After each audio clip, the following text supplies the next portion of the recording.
actually been at the university here as an adjunct. I was here 12 years, and then I've been here full-time for 3 years. This is my 4th year, so 16 years in the social work department that is under the behavioral sciences. And part of, even though I've always taught here, I have a grant with the state of Arkansas that it's long and complicated, and I'll spare you all of those details, but I'm a field trainer for the Department of Human Services. And so because I'm a social worker with my master's degree, that makes me qualified specialist in child welfare issues. And so because I work in White County, which is Searcy, Stone County, which is Mountain View, and Cleburne County, which is Heber Springs, I do all the training for all of those agencies. And because of that reputation and that many years of working with the department, they approached me about helping them start a safety center. And my class, one of the classes that I teach is social work community practice. And so they knew that I had a class that would work in the community. And they said, we want to use your class to develop a safety center. And I said, what's a safety center? So that's how we got started. We learned together. So once we got that off the ground, I took a different role, and I'll tell you about that here in a few minutes. But basically, that all happened in 2007, the fall of 2007. And then in the spring of 2008 was when we opened the doors to our center. And what a child advocacy center is a one-stop shop. It's a hub where lots of agencies come together to collaborate, to work together on child abuse and cases. And so prior, I have a handout, and I'll let you just pass that around.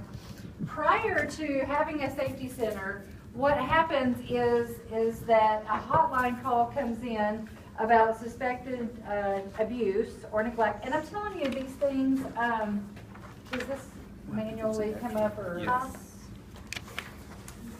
No, it probably has a button. Right? I'm sorry. Come on there, just click. Okay. Oh yeah, there it is. Okay. So a hotline, I'm telling you this because y'all are going to be future ministers, right? And I want y'all to know how to deal with these issues when they come up in the ministry, okay? So let me give you a little background about that. When you guys, congratulations, are all mandated reporters. Does anybody in here know what a mandated reporter is? Tell me. I used to be a public school teacher also. Okay. And if a teacher suspects that a child is being abused, then they are mandated by law to report that. That's right.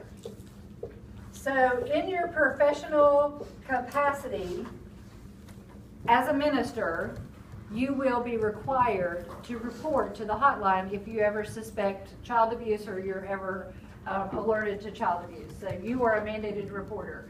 You can actually go to jail if you don't report.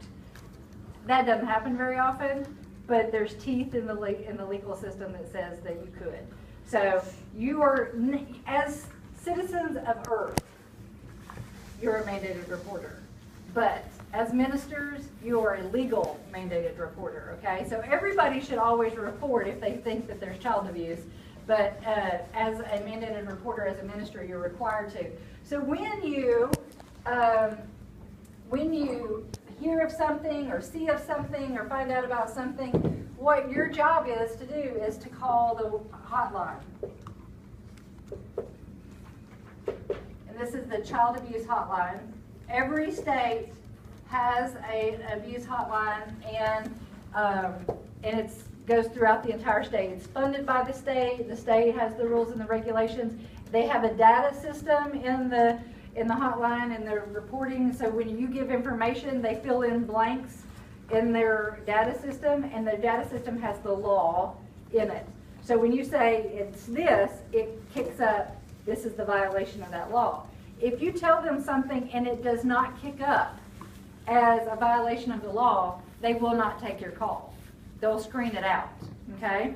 So if you think that somebody's really, really mean to their kids, and you don't know for sure that anything's happening, but you just suspect something's happening, and they say, well, tell me exactly what you expect, and you're like, well, I'm not really sure, I just have a feeling, that's not going to kick up any law violations, and so they're going to screen it out. So you have to have something tangible, and be prepared that they're going to screen it out if you don't, if you just have a hunch, okay? So because of that, when it hits the hotline and they accept it, it does kick up and it says, yes, we're going to take it. So whenever it does that, depending on if it's a priority 1 or if it's a priority 2, then it will go to a different agency. The first agency is CACD, and that is, I'm not going to spell it out, Crimes Against Children Division of the Arkansas State Police. Okay, Arkansas State Police. Crimes Against Children Division of the Arkansas State Police. They do priority 1s.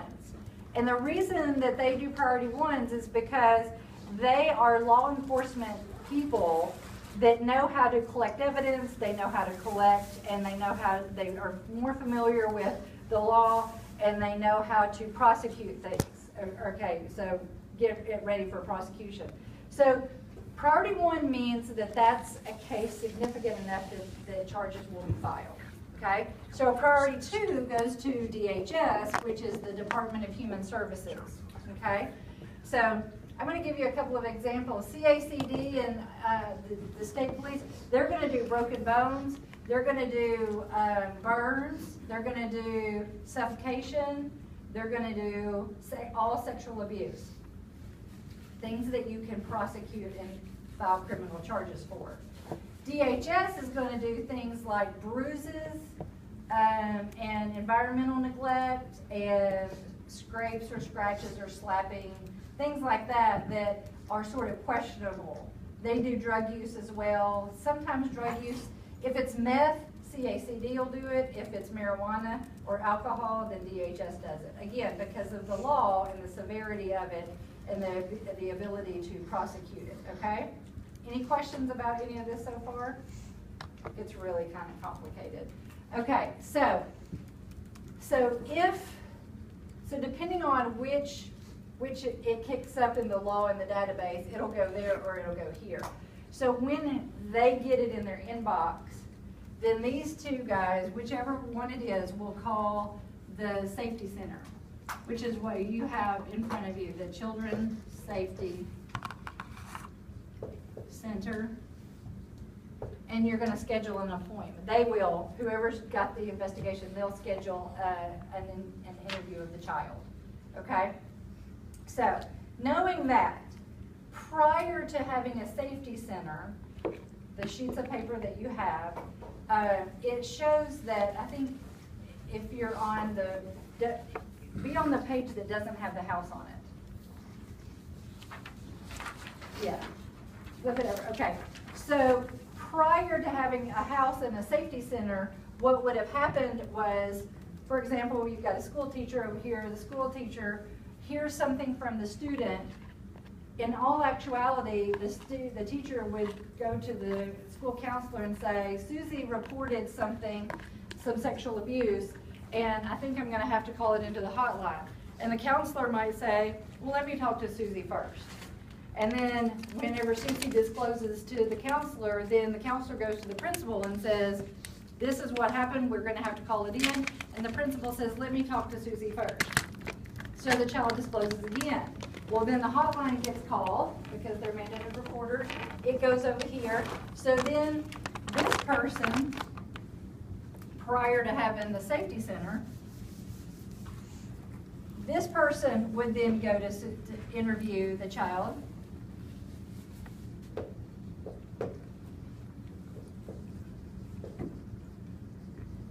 And then if they felt like that there was a good reason to be doing, we believe them, they decide that they believe them, then ASP is going to call local law enforcement.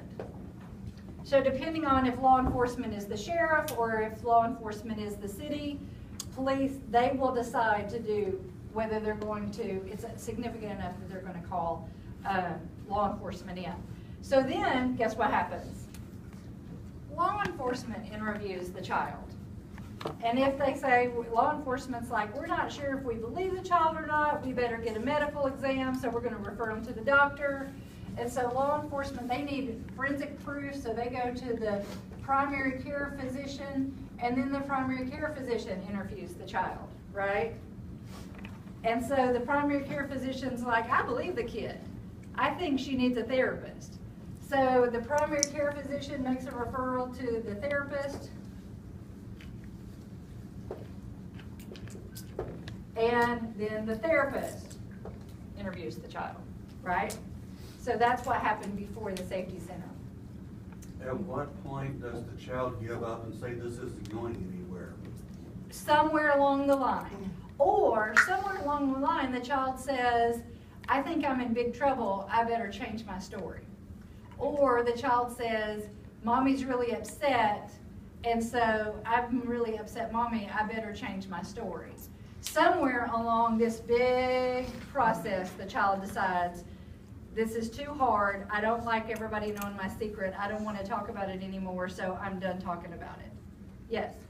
What about the role of the parent during all the process? Are they aware that all this is taking place? Yes, they have to take their child, by law, they have to take their child to law enforcement, and they have to do this entire process. The parents go with the child? But they are not in the interview, they're in a separate room.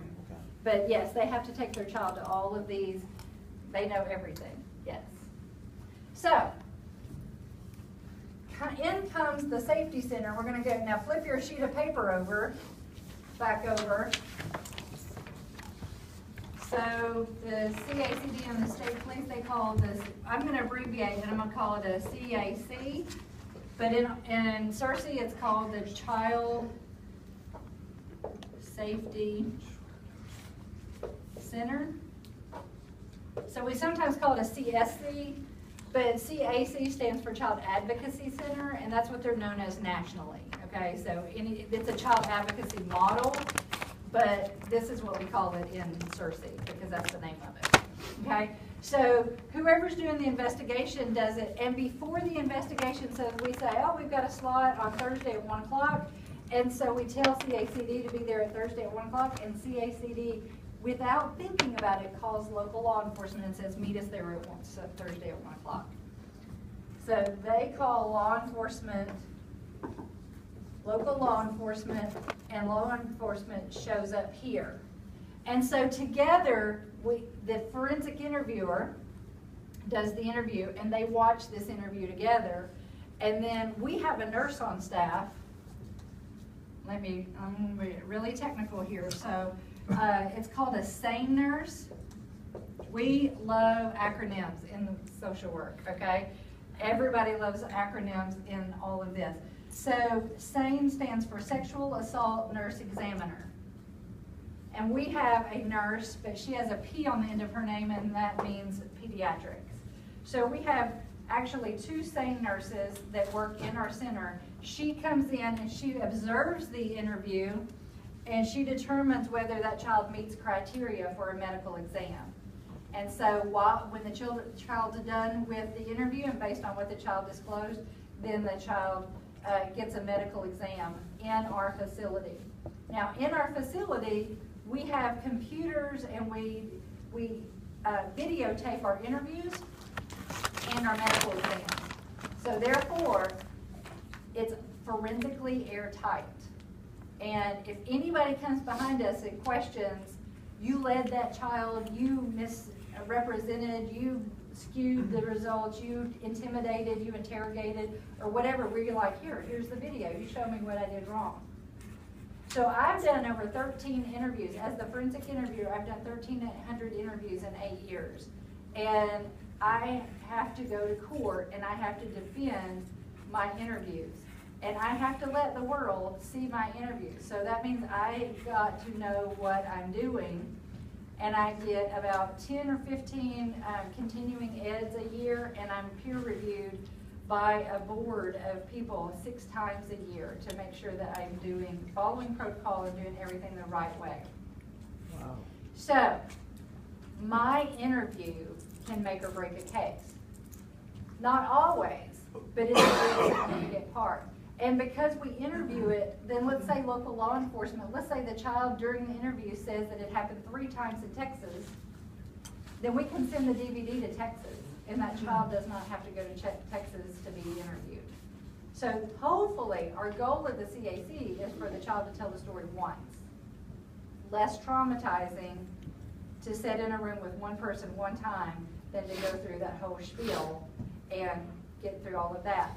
Now, we also at the Safety Center, so we have these are the services we have. We have an advocate. We have a forensic interviewer. We have a nurse. And this nurse has been through as much training as I have, and this nurse has to be peer reviewed as well and has to go through all kinds of credentialing. And we videotape her exams, and they're peer reviewed by Children's Hospital. Children's Hospital says do not send any children to us for a sexual assault exam because it can be done here. We don't need them sitting in a triage in an emergency room all day, all night because they're non-acute and everybody else is acute, and they're going to get a sheet pulled around them while they're getting a sexual assault exam, where at our place they have a room with lots of privacy and they're the only person there for that interview, for that exam. And then we have a mental health professional that sits in as well. And so if these are the services we provide, if that mom is losing her mind and that mom is crying and saying, I know this didn't happen, or I know this there's no way that this could happen, and I don't believe it, and it's impossible, blah, blah, blah, the therapist can sit there and get mom to a place where mom can be supportive. Mom can get a game plan together for how we're going to live the next 30 days of the investigation. And then, when the interview is done and the sexual assault exam is done, then the mental health person can visit with the little girl and see, how are you doing? How does this feel to you? And what are you thinking? What are you feeling? And what do you need right now? She can teach her anxiety reduction, coping skills, things like that. And then that mental health person is going to refer her, either keep them in-house as a client, or they're going to refer to an outside agency. Now, the Safety Center here in Searcy covers 8 or 9 counties. And so, everywhere that you can imagine, and I meant to bring a chart that shows what counties we cover, but there's 13 other centers in the state of Arkansas. And the Arkansas legislature says, we want a safety center anywhere within an hour's drive of any location in the state of Arkansas. So we have some that are closer than an hour's drive, but we have some that are less than that. And so that's why we cover 8 counties, is because we're within an hour's drive. Okay? So questions so far? It's a lot of information. Yes? What about third party? A student comes and tells that another student is being abused. In other words, it's not the victim that brings forth the complaint. How do you handle what could be rumor, gossip, or... Okay, so the mandated reporter will have to talk to that child to get information to call the hotline. And so this is what is called a first responder. Whoever hears the information is considered to be the first responder. And so you might be able to call in hearsay, but chances are it's going to get kicked out if you don't have enough information.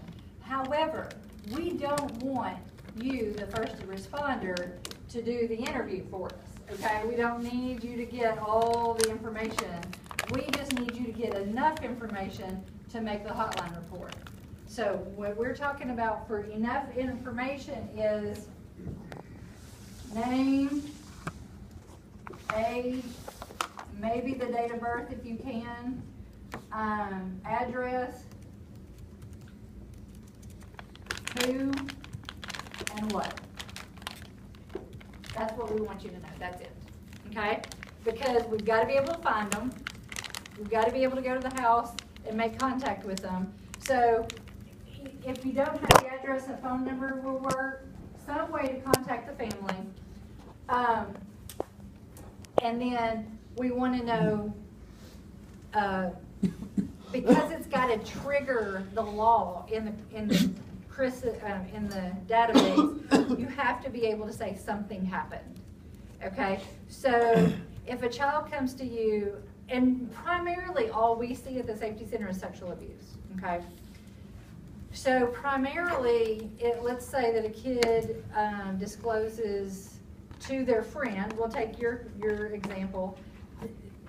12-year-old tells her best friend 12-year-old that the youth minister touched me on the bus. Okay? And then so the friend goes and tells you guys, Sarah just told me that the youth minister touched her on the bus. And so you're like, oh man, what do I do now? So really, if you want to go talk to one of your peers and say, I got a bad situation, I don't know what to do about it. That's what you want to do. But really, you want to contain this as much as possible. And so you really go to child A and say, with the friend, that's great, you know, so she has a support system. It's okay to have that friend in there. But say, tell me what happened. I heard something happen to you that made you feel unsafe or uncomfortable. Tell me what happened. And that's it. That's really pretty much it. And so they might say, the youth minister touched me, you know, on the bus. And you can say, did it when, or, you know, what day. They're very minimal, though. You can ask if you need to narrow it down. But just seriously, as few questions as possible that you can think of. Where did he touch you? Or how did he touch you? Don't say, did he touch you on your vagina? That's leading. You say, how or when? And we always, all of your good questions always start with, tell me, or how, or what. What happened? Tell me about, oh, and then about. Tell me about. How about, or what about? Tell me about this. Tell me. Those are the only questions you should ever ask. You can get a name, but literally no more than 3 or 4 questions, okay?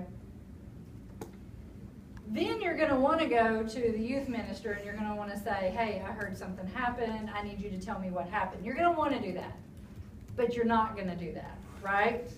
You're not going to do that. You are going to exit yourself from this responsibility at this point, okay? Because you're not taking, this is not your investigation, and it is, you are only a mandated reporter. That's all you are, okay? Superman. We're gonna let the law enforcement in there, because if you tip them off and you let everybody know about this, then you're compromising the investigation. Yes? Obviously, this is something that has to be taken dead serious. Yes. Every time. Yes. We're going to have situations where Yes. this 12-year-old girl has lied about stuff Yes. 20 times. Yes. And she's going to come up with this. Maybe. We have to take it seriously. I mean, Yeah. potentially, and we don't know if she's telling the truth Right. or not. We still have to go ahead and ruin this guy's reputation. No, because you're not gonna tell anybody. You're gonna report it and you're not gonna tell anybody. Okay. You're gonna let it all shake down and then deal with it however it comes about, okay? Because CACD and local law enforcement, they will get together and they will interview the alleged offender together so that it's contained as much as possible. But you really don't want to get the parents involved. You really don't want anybody involved. You really just want to, and you can call the hotline anonymously if you need to. But we've had lots of kids, and when I say lots, I mean not thousands or hundreds, but we've had probably 50 kids that have had allegations against clergy or youth ministers or church camp counselors and stuff like that. So this is a real thing that happens. Some of them are true and some of them are not true. But it's still the process you have to go through. Yes. In a case where the child's immediate safety is a concern, we do more than just report. Yes. Yes. You tell the hotline that, and the hotline makes it that they come out immediately, like within a couple of hours. And this is a situation, this is a really great question. That's one of the things you have to report, is if it's an in-home offender or not. So if somebody says something's happening with their dad or their sibling, then you have to alert the hotline that it's an in-home offender. What concerns me, I know a real life case in Texas. What happened is this youth minister was one who was expressive with his hands. 12-year-old girl who was talking to him got too close. He brushed against her breast with his hands. Yep. Well, she tells her mother, mother calls the police, he gets investigated, and legally it never goes anywhere. Right.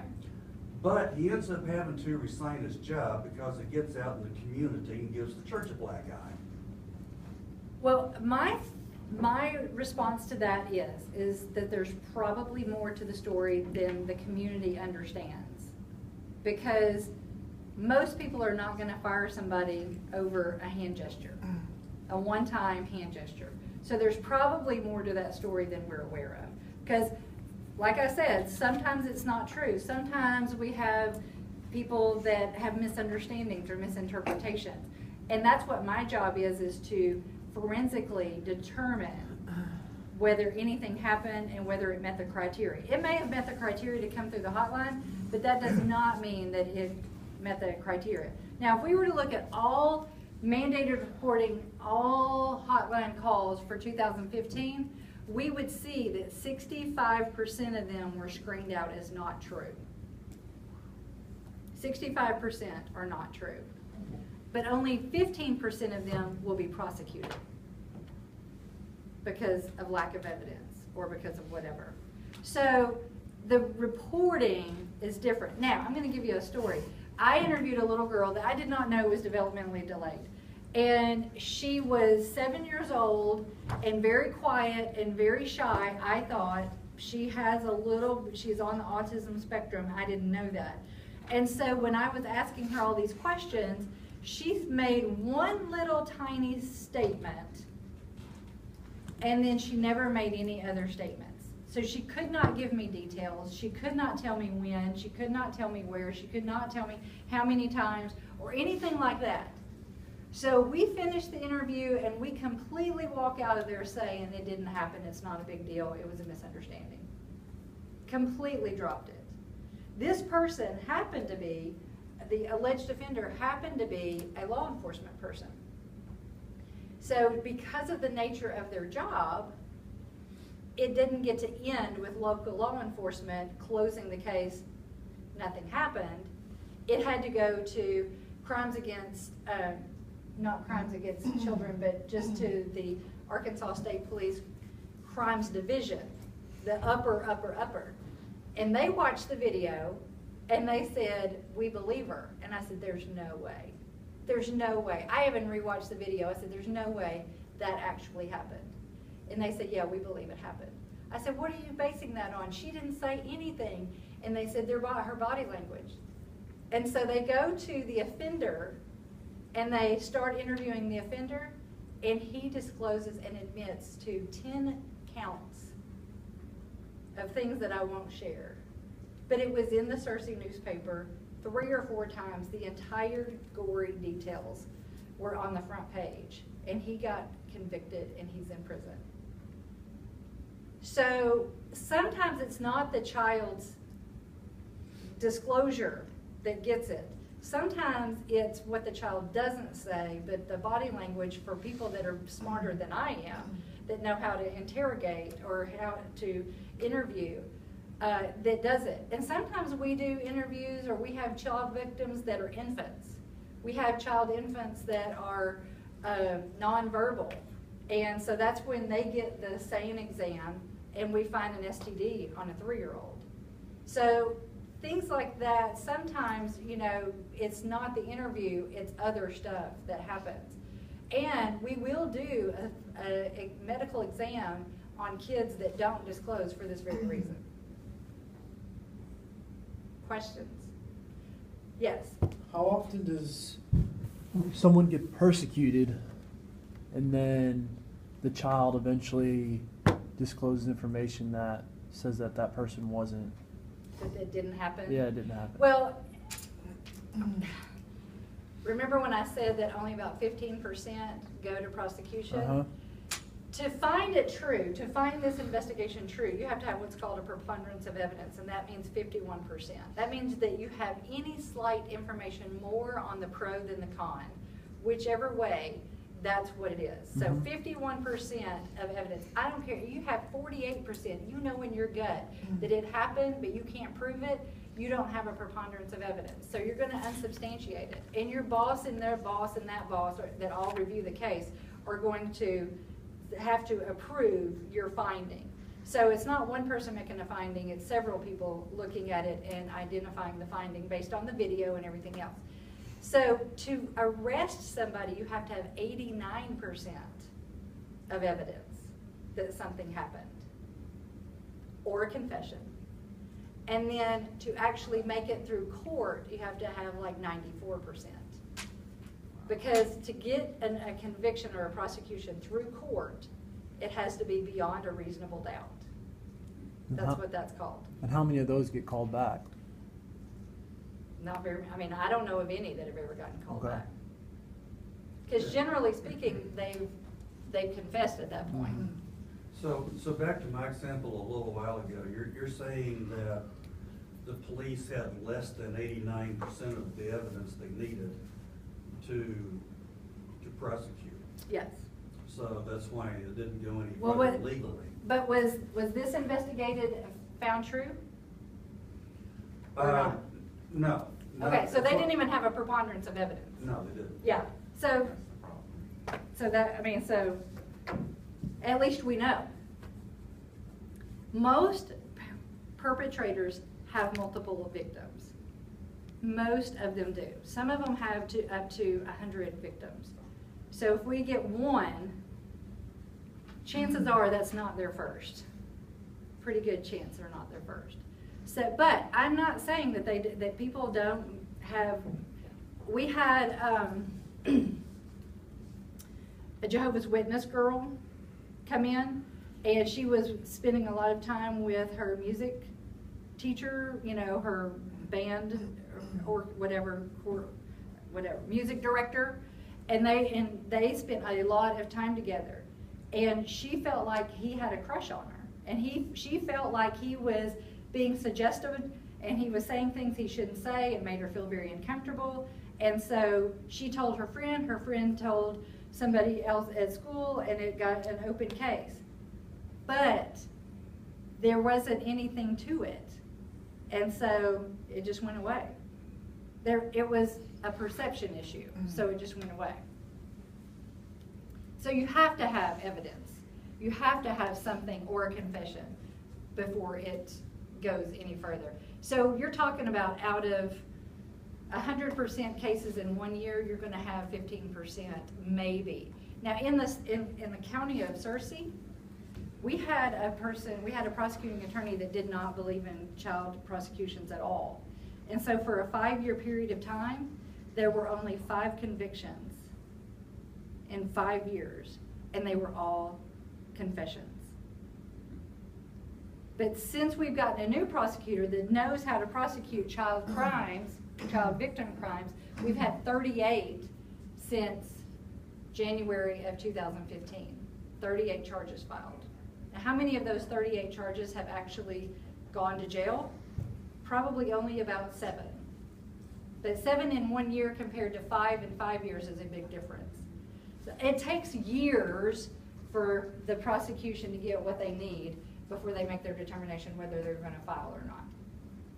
People do not get arrested based on a child interview.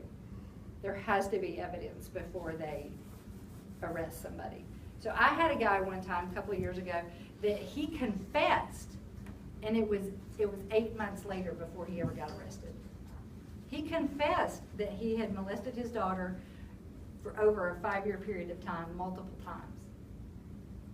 And he didn't get arrested because there wasn't enough evidence. So that process is really in the offender's favor. Even though he confessed, they still have to have evidence of the confession. Well, and this was under the old prosecutor, and so he didn't want to deal with it, and so he let it drag. He kept ignoring it and ignoring it and ignoring it. So he wouldn't approve the arrest. In the Cersei, you have to have the prosecutor's permission to arrest. Wow. So it doesn't happen immediately by any means. Thinking in the context of local churches. I mean, these are ugly situations, Mhm. but when you have a family of folks that are together a lot, Mhm. you know each other, a lot of people love each other. Yeah. This can be devastating. What percentage of child abuse comes from in-house perpetrators? Family? Family? Yeah. Oh, I don't have that number, but I think the number is somewhere around 89 to 90% of children know their victims. So it's not stranger danger that we're talking about. It's developed relationships that are oftentimes confused by children of affection and things like that, and oh, I didn't mean to, so they don't report, they don't say anything. We have a national statistic that says that only 10% of children do report. Only 10%. So if we get 700 reports in 1 year for White County alone, 7,000. 700 for one county for 1 year. If we look at that and we know that that's only 10%, the way that we get that estimate or that number is because national research has been conducted over and over and over again for adults. When you were under the age of 18, did you ever get a touch? Were you ever molested or abused? And did you ever report? And 90% said, yes, I got a touch, and no, I never reported it. So we're talking about a very, very small percentage, probably. And because the numbers look so different for different people, it's really complicated. It's very, very complicated, which is why he asked me to come and talk about it, is so that you understand the process. You can report anonymously. You can do that. If you feel like it's not a good idea to know, you can report anonymously, and that's completely fine. But they won't hear your side of the story, which is fine. Sometimes if you only know 3 facts, that's okay. Your 3 facts are not going to be relevant, as relevant, yes. I'm curious, what difference would it make whether or not I'm anonymous or not? Like, you know, I know some people don't want to be involved, whatever, but Right. what difference does that make in the investigation? Just, it keeps you out of it. It keeps you isolated, and maybe people retaliating or trying to convince you that this would never happen or something like that. We had a So where it comes from is a part of it as far as the Right. perpetrator. Yes. Or accused, I should say. Right. Okay. So that you can remain neutral. Mhm. That sort of protects you in your neutrality. At our safety center, we do not allow offenders on the site, on the premises. And so we had a report one time of this little 5-year and 4-year-old girl who were masturbating at daycare and were actually saying this is what daddy does, and they were putting stuff in their mouth, and they were pretty graphic about it. And so so we called mom, we say, or CACD called mom and says, you need to come on over and bring your child over immediately after school. Do not bring the